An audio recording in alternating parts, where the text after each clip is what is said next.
आज हम बात करेंगे स्टेफाइलोकोकस बैक्टीरिया के बारे में। जो स्टेफाइलोकोकस बैक्टीरिया है ये कोकाई ग्रुप में आता है। ये जो ग्राम पॉजिटिव बैक्टीरिया होते हैं, तो ग्राम पॉजिटिव कोकाई है, इसके अंदर क्या आता है, स्टेफाइलोकोकस आता है। और भी बैक्टीरिया आते हैं, लेकिन आज हम बात करेंगे स्टेफाइलोकोकस के बारे में। स्टेफाइलोकोकस एक बैक्टीरिया है जो कि पहले रॉबर्ट कोच के द्वारा कोच पास्टर के द्वारा देखा गया था 1878 में फर्स्ट सेल्स के अंदर देखा गया था इसको।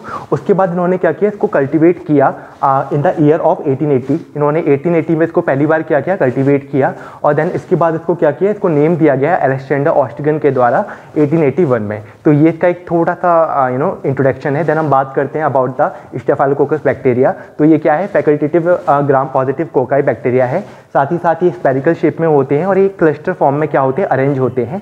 तो इसलिए हम इसको क्या बोलते हैं, ये क्लस्टर फॉर्म में है और ये स्टेफाइलोकोकस बैक्टीरिया है। देन हम बात करते हैं कि इसके अंदर कुछ इसकी कुछ स्पीसीज आती हैं। जो स्टेफाइलोकोकस बैक्टीरिया होता है इसको क्लासीफाई किया गया है, जिसको 32 स्पीसीज आती हैं, वहीं इसकी 15 सब स्पीसीज आती हैं। तो जो इसकी स्पीसीज है उसके अंदर एक बहुत ही मेजर पैथोजेनिक ऑर्गेनिज्म होता है जिसको हम बोलते हैं स्टेफाइलोकोकस ओरियस। ये इसका एक बहुत इंपॉर्टेंट बैक्टीरिया का है, इसलिए हम इसको डील करेंगे।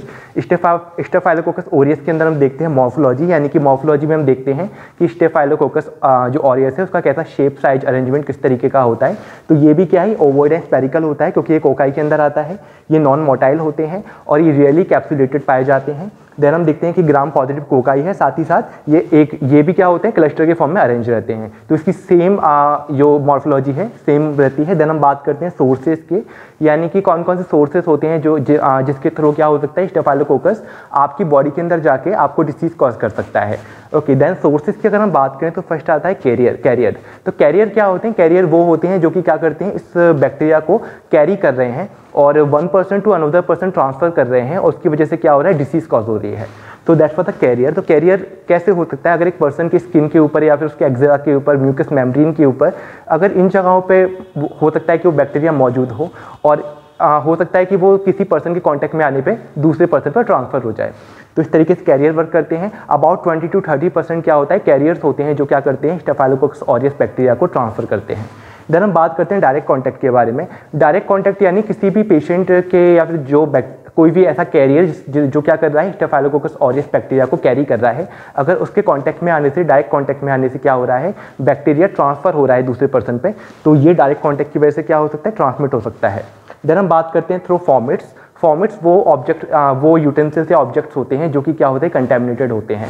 ओके, तो हो सकता है कि बहुत से ऐसे ऑब्जेक्ट्स होते हैं जैसे कि स्विचेस हो गए हॉस्पिटल सेटिंग के अंदर, या फिर जो वो बॉल यूज़ कर रहे हैं वो हो सकता है, सीजर हो सकते हैं, या फिर वहाँ के इंस्ट्रूमेंट्स हो सकते हैं जिनके ऊपर ये बैक्टीरिया स्टेफाइलोकोकस ऑरियस प्रेजेंट हो। और वो क्या कर सकता है, जब आप उसके कॉन्टैक्ट में आएंगे उस फॉर्मेट्स के, तो वो क्या करेगा, आपके बॉडी पे एंटर करके आपको डिसीज कॉज करेगा।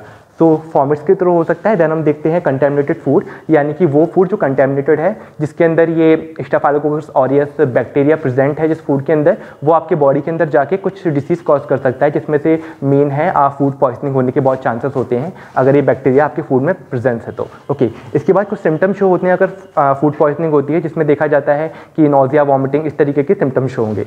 तो ये हमने देखे क्या क्या सोर्सेस हो गए। देन हम बात करते हैं मोड ऑफ ट्रांसमिशन की। मोड ऑफ ट्रांसमिशन में देखते हैं कि किसके थ्रू या किस मोड ऑफ ट्रांसमिशन के थ्रू ये बैक्टीरिया आपकी बॉडी के अंदर एंटर कर पा रहा है। तो पहले देखा जाता है कि जनरली वुंड्स के थ्रू, यानी कि जो घाव होते हैं उसके थ्रू एंटर कर पा रहा है, या फिर ये खुद इनके अंदर खुद ऐसे टॉक्सिन्स रिलीज करते हैं जो कि एक घाव का रूप ले लेते हैं।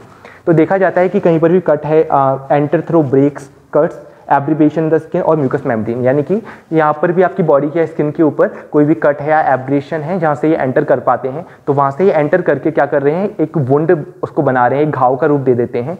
तो इस तरीके से ये क्या कर रहे हैं, मोड ऑफ ट्रांसमिशन हो रहा है इनका। ओके, देन हम बात करते हैं पैथोजेनिसिटी की। सो पैथोजेनिसिटी में क्या होता है, यानी कि ये जो बैक्टीरिया होता है स्टेफाइलोकोकस ऑरियस, ये काफ़ी पैथोजेनिक बैक्टीरिया होता है। ये क्या करता है, डिसीज कॉज करने की एबिलिटी होती है इसके अंदर। तो ये क्या करता है, काफ़ी सारे टॉक्सिन्स, एंजाइम्स, हाँ, और कुछ ऐसे प्रोटीन्स होते हैं जो रिलीज करता है, जो कि एक होस्ट के सेल को क्या कर पाते हैं, उसके अंदर एंटर कर पाते हैं होस्ट सेल के अंदर और उसको अफेक्ट कर पाते हैं। ओके तो पहले हम बात करते हैं लोकलाइज्ड स्किन इन्फेक्शन के बारे में। तो लोकलाइज्ड स्किन इन्फेक्शन होते हैं यानी कि जो लोकलाइज्ड एरिया में प्रेजेंट होता है या फिर जो इन्फेक्शन कॉज कर रहा है। तो इसके अंदर देख लेते हैं फॉलिकुलाइटिस। फॉलिकुलाइटिस क्या है? जो आपके बॉडी के ऊपर फॉलिकल्स होते हैं, हेयर फॉलिकल्स होते हैं, वहाँ पर ये स्मॉल पार्ट में एक एब्सिस बन जाता है, उस जगह पर एब्सिस फॉर्म करता है, पस फॉर्म करता है। ओके तो उसको हम क्या बोल रहे हैं? वहाँ पे इन्फ्लेमेशन हो रहा है, उसको हम क्या बोल रहे हैं? फॉलिकुलाइटिस। यानी जो आपके फॉलिकल्स हैं उसमें इन्फ्लेमेशन हो रहा है, उसको हम बोल रहे हैं फॉलिकुलाइटिस। तो फॉलिकुलाइटिस के अंदर भी काफ़ी सारी चीज़ें आ जाती हैं, जैसे कि अगर वो आपके आईलिड के हेयर्स में हो रहा है, तो आईलिड पे हो रहा है तो उसको क्या बोलते हैं? उसको हम बोलते हैं कॉमन स्टाई बोलते हैं। ओके तो अगर आपके आईलिड पे हो रहा है आपके हेयर फॉलिकल में तो उसको हम कॉमन स्टाई बोलेंगे। वहीं अगर ये फ्रंकल्स हो रहे हैं यानी कि बॉयल्स हो रहे हैं, फ्रंकल्स बॉयल्स क्या होता है? आपकी स्किन पे बॉयल्स जैसे बॉयल्स हो जाते हैं एक तरीके से। ये आपकी बॉडी के अंदर एंटर करके और आपकी बॉडी में कुछ इस तरीके से रिएक्ट करता है कि वहाँ पे फ्रंकल्स या फिर बॉयल्स हो जाते हैं। देन हम देखते हैं कार्बनकल्स। तो कार्बनकल्स में क्या होता है? ये एक ये मल्टी लोकलाइज्ड एरिया में होते हैं और ये थोड़ा डीप में चले जाते हैं और आपके जो सबक्यूटेनियस टिश्यू होते हैं इनको क्या करते हैं? इन्फेक्ट करके इनको खराब कर देते हैं, स्पॉइल कर देते हैं। ओके देन हम देखते हैं इम्पैटिको। इम्पैटिको क्या होता है? इम्पैटिको भी आपके स्किन में होता है, ये लोकलाइज्ड होता है, साथ ही साथ ये कुछ क्रस्टी आपके स्किन को क्या करता है? क्रिस्टी जैसा कर देता है, यानी कि थोड़ा क्रस्ट खुरदरा सा कर देता है और वहाँ पे इन्फ्लेमेशन हो जाता है, तो उसको हम क्या बोल रहे हैं? इम्पैटिको बोल रहे हैं। तो हमने देखा लोकलाइज्ड स्किन इन्फेक्शन के अंदर हमने बात करी। लोकलाइज्ड इन्फेक्शन की अगर हम बात करें, उसके सेकंड हम बात करें, सेकंड है हमारा deep localised infection. Okay deep localised infection क्या है? डीप लोकलाइज्ड इन्फेक्शन में देखा जाता है कि यानी आपके बॉडी के डीप में जाके जो इन्फेक्शन कॉज कर रहा है उसको हम बोल रहे हैं डीप लोकलाइज्ड इन्फेक्शन। इसका अगर एग्जांपल की बात करें तो वो आ जाता है हमारा सेप्टिक जॉइंट्स यानी कि अर्थराइटिस हो जाता है। ये खासकर चिल्ड्रंस में देखा जाता है कि चिल्ड्रंस के जो जॉइंट्स होते हैं उनके बीच में जो स्पेस होता है वहाँ पे क्या हो रहा है? इन्फ्लेमेशन हो रहा है, तो उसको हम क्या बोलते हैं? Septic joint. सेप्टिक का मतलब होता है इन्फेक्शन और जॉइंट में हो रहा है तो ये इन्फेक्शियस जॉइंट यानी कि अर्थराइटिस हो जाता है। ओके देन हम बात करते हैं थर्ड की। तो थर्ड आता है एक्यूट एंडोकार्डिटिस। एक्यूट एंडोकार्डिटिस कैसे हो सकता है? मान लीजिए कोई पेशेंट है, वो हॉस्पिटल में एडमिट है, उसको अगर कोई कैथेटर या फिर कैनुलेशन हम प्रोसीजर कर रहे हैं, उस दौरान अगर हम सेफ्टी ध्यान ना रखें यानी कि असेप्टिक टेक्निक्स का यूज़ ना करें, सही से उसकी स्किन को क्लीन ना करें, और हो सकता है कि हम उसको एंटर करें अगर कैनुला को इंसर्ट करें, और अगर मान लीजिए उसकी बॉडी पर स्टेफाइलोकोकस ऑरियस बैक्टीरिया प्रेजेंट था तो वो एंटर कर जाएगा और क्या करेगा? वो उसको ब्लड में जाके और फिर ब्लड से क्या कर सकता है? एंडोकार्डिटिस कॉज कर सकता है। वैसे ही क्या कर सकता है? कैथेटर वगैरह के साथ हो सकता है कि कैथेटर वगैरह हम इंसर्ट कर रहे हैं तो उसके थ्रू हो सकता है। देन हम बात करते हैं सेप्टिसीमिया की। सेप्टिसीमिया यानी कि इन्फेक्शन ऑफ ब्लड। आपके ब्लड में जो इन्फेक्शन हो रहा है उसको हम सेप्टिसीमिया बोल रहे हैं। तो ये भी क्या हो सकता है? इसी तरीके से जैसे कि हमने बात की कैथेटर कैनुलेशन प्रोसीजर्स के दौरान अगर हम सही से प्रोसीजर फॉलो नहीं करते हैं, सही से इस प्रोसीजर को नहीं करते हैं, तो वो क्या कर सकता है? स्टेफाइलोकोकस ऑरियस बैक्टीरिया आपके ब्लड में एंटर करके ब्लड में क्या कर सकता है? बैक्टीरिया या फिर सेप्टिसीमिया कॉज कर सकता है। देन हम बात करते हैं निमोनिया के बारे में। निमोनिया एक रेस्पिरेटरी डिसीज है। इसमें देखा जाता है कि रेस्पिरेटरी में क्या नेक्रोटाइजिंग निमोनिया ये खासकर कॉज करता है। नेक्रोटाइजिंग निमोनिया को हम और क्या बोलते हैं? कम्युनिटी एक्वायर्ड निमोनिया भी बोलते हैं। ये जो निमोनिया होता है इसमें क्या होता है? जो रेस्पिरेटरी सेल्स होते हैं या आपके लंग सेल्स होते हैं, इसमें ये क्या करता है? ये नेक्रोसिस कॉज करता है, साथ ही साथ सेल्स के ऊपर एक कैविटी बना देता है, एक कैविटी की तरह। और एंड उसके बाद क्या होता है? जो सेल्स होते हैं वो गैंग्रीन जो सेल्स हैं वो गैंग्रीन हो जाते हैं और गैंग्रीन की वजह से वो पूरा जो एरिया है लंग्स का वो खराब हो जाता है, तो ये निमोनिया कॉज कर सकता है। देन हम बात करते हैं nosocomial infection. Okay nosocomial infection यानी हॉस्पिटल एक्वायर्ड इन्फेक्शन जो हॉस्पिटल में होते हैं। तो बहुत ही कॉमनली क्या होता है? हॉस्पिटल सेटिंग में स्टेफाइलोकोकस ऑरियस बैक्टीरिया प्रेजेंट होता है और ये बैक्टीरिया क्या कर सकता है? जो भी पेशेंट्स हैं, जो भी वहाँ पे विजिटर्स आते हैं, अटेंडर्स आते हैं, उनको क्या कर सकता है? ये इन्फेक्शन कॉज कर सकता है, तो उसको क्या बोल रहे हैं? Nosocomial infection. देन हम बात करते हैं टॉक्सिनोसिस की। टॉक्सिनोसिस कैसे कॉज करता है? यानी कि एक बैक्टीरिया काफ़ी सारे टॉक्सिन्स रिलीज करता है दूसरे पर्सन को या होस्ट को इन्फेक्शन कॉज करने के लिए। तो वो टॉक्सिन्स जो रिलीज कर रहा है जिसकी वजह से क्या होता है? डिसीज कॉज हो सकती है। तो इसमें फर्स्ट आता है टॉक्सिक शॉक सिंड्रोम।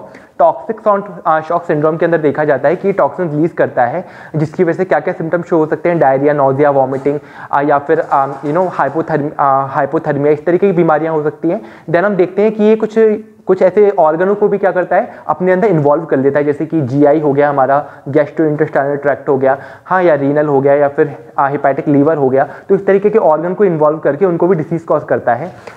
और बहुत ही कम देखा जाता है कि उसमें डिस्क्यूमेशन देखा जाता है। डिस्क्यूमेशन में क्या होता है, जो आपकी स्किन होती है वो पीलिंग आउट होने लगती है, तो ये बहुत कम देखा जाता है, खासकर बच्चों में देखा जाता है। तो ये क्या होता है, टॉक्सिक शॉक सिंड्रोम के अंदर देखा जाता है। देन हम बात करते हैं स्टेफाइलोकोकल फूड पॉइजनिंग। जैसे कि हमने बात की थी, अगर फूड के अंदर ये बैक्टीरिया प्रेजेंट होता है तो फूड पॉइजनिंग होने की चांसेस ज़्यादा होते हैं। तो फूड पॉइजनिंग हो सकती है, गैस्ट्रो एंट्राइटिस बोल रहे हैं इसको हम। देन हम बात करते हैं स्टेफाइलोकोकल स्क्लैडेड स्किन सिंड्रोम। इसमें क्या होता है, जो भी आपकी स्किन है वो स्क्लैडेड होने लगती है, यानी कि काफ़ी उपटनी सी लगती है या फिर वो पील आउट होने लगती है। इसको हम क्या बोल रहे हैं, स्टेफाइलोकोकस स्क्लैडेड स्किन सिंड्रोम। ये क्या हो रहा है, टॉक्सिनोसिस की वजह से हो रहा है। ओके, तो ये हो रहा है टॉक्सिनोसिस। तो हमने बात कर ली पैथोजेनिसिटी की। देन हम बात करते हैं लेबोरेटरी आइडेंटिफिकेशन, यानी कि लेबोरेटरी की थ्रू हम कैसे इसको आइडेंटिफाई कर सकते हैं स्टेफाइलोकोकस ऑरियस को। तो इसमें फर्स्ट देखा जाता है स्पेसिमेन कलेक्शन।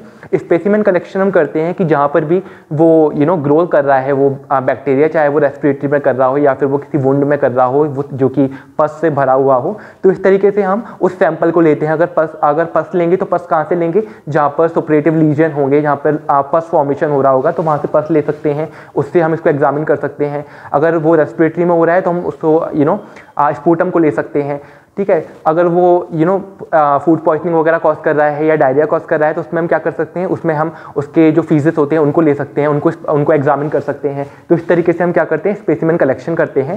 सेकंड हम देखते हैं डायरेक्ट माइक्रोस्कोपी। डायरेक्ट माइक्रोस्कोपी में देखा जाता है कि बैक्टीरिया की हम मॉर्फोलॉजी को जानने के लिए हम क्या करते हैं, स्टैनिंग का यूज़ करते हैं, जिससे हमें पता चल जाता है कि वो अगर वो डीकलाइज हो रहे हैं, वो प्राइमरी स्टैंड को छोड़ रहे हैं, तो वो ग्राम पॉजिटिव बैक्टीरिया नहीं है, और अगर नहीं छोड़ रहे तो ग्राम पॉजिटिव बैक्टीरिया हैं। तो इस तरीके से हम माइक्रोस्कोपी के हेल्प से पता लगा सकते हैं। अगर पस में है तो पस में हम माइक्रोस्कोपी कर सकते हैं। ओके, देन हम देखते हैं कल्चर एंड कल्चरल कैरेक्टरिस्टिक, यानी कि कल्चर करके देखते हैं। नॉर्मली देखा जाता है कि जो स्टेफाइलोकोकस ऑरियस बैक्टीरिया है ये सिंपल मीडियम में अच्छे से ग्रो करता है। इसका जो टेम्परेचर होता है वो हम प्रोवाइड करते हैं 10 to 40 डिग्री सेल्सियस देते हैं। जो इसका ऑप्टिमम टेम्परेचर होता है वो 37 डिग्री सेल्सियस होता है। तो इस तरीके की हम इसको मीडियम प्रोवाइड करते हैं, टेम्परेचर प्रोवाइड करते हैं। पीएच हम देखते हैं 7.4 जो पीएच है वो प्रोवाइड करते हैं। हाँ, और कुछ ऐसे और मीडियम जिसमें ग्रो कर सकता है, जैसे न्यूट्रिएंट अगार हो गया या फिर मैकोंकी अगार हो गया या फिर ब्लड अगार हो गया। तो इस तरीके की हम मीडियम प्रोवाइड करते हैं इसको ग्रो करने के लिए। ओके, देन हम देखते हैं बायोकेमिकल रिएक्शन। बायोकेमिकल रिएक्शंस में देखते हैं कि जो ये बैक्टीरिया है स्टेफाइलोकोकस ऑरियस, ये फर्मेंटेशन में पार्टिसिपेट करता है, और जो भी शुगर होती है माल्टोज, सुक्रोज, फ्रक्टोज, इन शुगर को क्या करता है, फर्मेंट करके इसको एसिड प्रोड्यूस करता है, लेकिन गैस को प्रोड्यूस नहीं करता है। ओके, देन हम देखते हैं कि ये एक इकलौता बैक्टीरिया है जो क्या करता है, मैनिटॉल को भी फर्मेंट करता है। तो इससे हम पता लगा सकते हैं कि ये कौन सा बैक्टीरिया है, स्टेफाइलोकोकस ऑरियस बैक्टीरिया है। ओके, देन हम बात करते हैं सीरोलॉजिकल टेस्ट की। सीरोलॉजिकल टेस्ट में हम देखते हैं कि एलिसा टेस्ट के थ्रू हम क्या कर सकते हैं, इस बैक्टीरिया को आइडेंटिफाई कर सकते हैं। तो ये हमने आइडेंटिफिकेशन, लेबोरेटरी आइडेंटिफिकेशन को डील कर लिया। देन हम बात करते हैं ट्रीटमेंट की। तो ट्रीटमेंट में देखा जाता है कि बैक्टीरिया को जो ये बैक्टीरिया स्टेफाइलोकोकस ऑरियस, ये पेनिसिलिन से रेसिस्टेंस होता है, यानी कि पेनिसिलिन पर असर नहीं करती। देखा जाता है कि जो बेंजाइल पेनिसिलिन है वो थोड़ी इफेक्टिव होती है, इस बैक्टीरिया के अगेंस्ट में वर्क करती है। साथ ही साथ इसके लिए कोई भी वैक्सीन नहीं बनाई गई है। ओके, देन हम बात करते हैं प्रिवेंशन को लेके, यानी कि इसको हम कैसे प्रिवेंट कर सकते हैं। इसको हम ट्रीटमेंट के थ्रू और प्रिवेंशन के थ्रू देखा जाता है। प्रिवेंशन कैसे करते हैं, with the help of hand washing techniques का यूज़ कर सकते हैं, या फिर डिसइंफेक्शन का यूज़ कर सकते हैं। अगर डिसइंफेक्ट हैंड को और फॉर्मेट्स को डिसइंफेक्ट करके हम इससे यानी प्रिवेंशन को कर सकते हैं, यानी कि इससे बच सकते हैं। तो आज हमने क्या देखा, स्टेफाइलोकोकस ऑरियस बैक्टीरिया के बारे में डील किया। इसके बारे में हमने जाना कि किसको कब डिस्कवर किया गया था और काई से डिस्कवर किया गया था, यानी कि कोच ने इसको 1878 में पस सेल्स के अंदर देखा था। देन इसको हमने स्टेफाइलोकोकस ऑरियस, यानी कि जो उसका मेन स्पीसीज है, इसको डील किया। इसके अंदर morphology, sources, mode of transmission, pathogenicity इसकी, देन इसके लेबोरेटरी आइडेंटिफिकेशन, एंड देन हमने इसमें ट्रीटमेंट एंड प्रिवेंशन को डील किया। सो आई होप आपको आज का टॉपिक समझ में आया होगा। अगर आपको इस टॉपिक से रिलेटेड कोई भी डाउट है देन आप पूछ सकते हैं। अगर आपको ऐसी और भी इन्फॉर्मेटिव वीडियो चाहिए तो आप डिस्क्रिप्शन में दिए हुए लिंक को क्लिक करके ऐप को डाउनलोड कर सकते हैं। Thank you.